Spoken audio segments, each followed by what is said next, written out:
حسرت و یاس، اقبال۔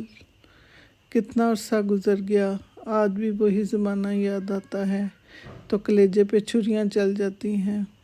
عہد شباب کے وہ نشاط انگیز دن، موسم بہار کے وہ رنگین و طویل پھول، امیدوں اور آرزوؤں کے وہ حسین و جمیل تناظر آج نامعلوم کہاں غائب ہو گئے ہیں۔ دنیا کے طور و طریقے اس طرح جاری ہیں جیسے شباب کے روح پرور نغمے آج بھی فضائے عالم میں اسی طرح گونج رہے ہیں۔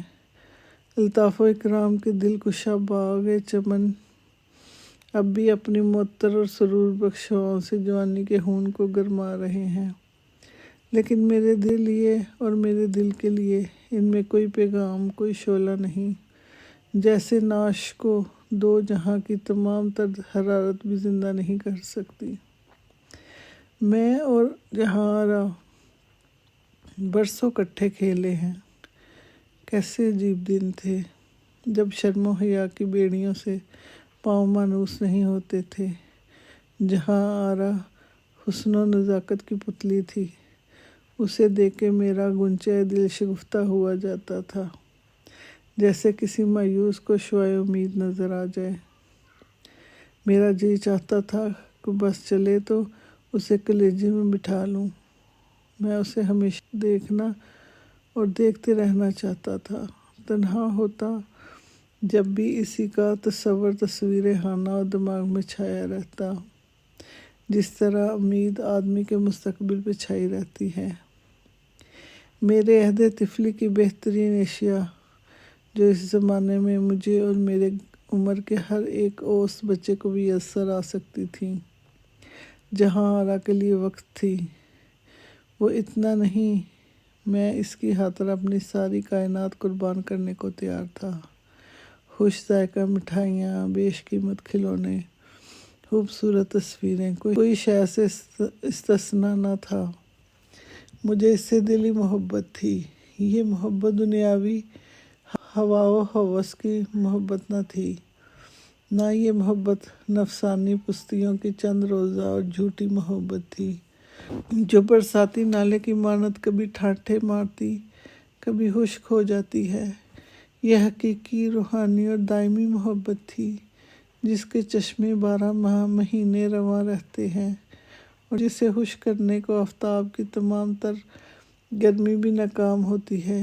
یہی وجہ ہے کہ جہاں آرا آج بھی، جبکہ دنیا کی ظاہر و بین آنکھوں سے اسے دیکھنے سے قاصر ہے، اپنی رعنائی کے کامل جاہ و جلال کے ساتھ میرے سامنے ہے۔ وہ میری نیند اور بیداری دونوں پہ حکمران ہے، حالانکہ دنیا کے لیے اس کی زندگی ہمیشہ کے لیے ختم ہو چکی ہے۔ مگر صرف میں ہی جہاں آرا کو نہ چاہتا تھا، وہ بھی مجھے چاہتی تھی۔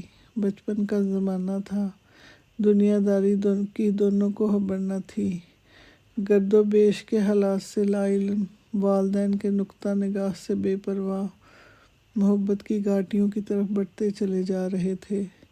ہمیں اس عمر کا کوئی خیال ہی نہ تھا کہ یہ سفر کہاں ختم ہوگا۔ اس مسافر کی طرح جو آنکھوں پہ پٹی باندھ کر دوڑتا چلا جائے اور یہ نہ سوچے کہ سوچنے کی ضرورت سمجھے کہ راہ میں ندی نالے حائل ہیں یا ہاردار جھاڑیاں کھڑی ہیں۔ ہمیں صرف ایک دوسرے کا خیال تھا، لیکن میں غریب تھا۔ میری جہاں آرا امیر باپ کی بیٹی تھی۔ جو عمر بڑھنے لگی، یہ جھیل بچپن کے پیار کرنے والوں میں پانی کی ایک معمولی سی لکیر تھی، گہری اور وسعت میں بڑھنے لگی، یہاں تک کہ شباب کے وسیع کشادہ میدانوں میں پہنچتے پہنچتے یہی پانی کی پتلی سی دھار ایک دریا کی شکل میں تبدیل ہو گئی۔ ادھر میں کھڑا تھا، ادھر جہاں آرا کھڑی تھی، درمیان میں گہرے دریا کی سربلند موجیں لہراتی تھیں۔ اب ہماری آنکھیں کھلی، اپنی حماقت پہ پچھتانے لگے۔ پہلے خبر ہوتی تو یہ نوبت کاہے کو پہنچتی، کیا کریں کیا نہ کریں۔ پہلے محبت بڑھتی تھی، اب محبت کے اندیشے بڑھنے لگے۔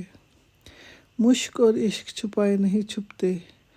جب تک بچے تھے کسی نے خیال ہی نہ کیا، جوان ہوئے